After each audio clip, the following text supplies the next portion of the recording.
তারা দেখলেন যে না, তাদের নিয়মিত হওয়া তো দূরের কথা, আর কোনোদিন তারা নিয়মিত কর্মী হিসেবে কাজ করতে পারবেন না। এই হচ্ছে বিজেপি সরকারের প্রতারণা।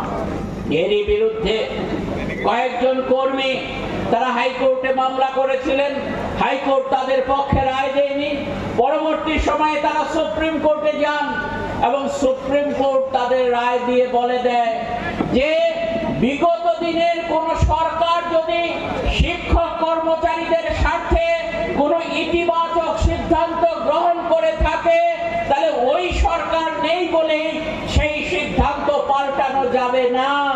সুপ্রিম কোর্ট রায় দিয়ে বলে দেয় এই যারা আবেদন আমাদের কাছে করেছে নিয়মিত করার জন্য, তাদের আমরা নিয়মিত করার জন্য ত্রিপুরা সরকারের কাছে বলছি তাদের যাতে অনতিবিলম্বে নিয়মিত করা হয়।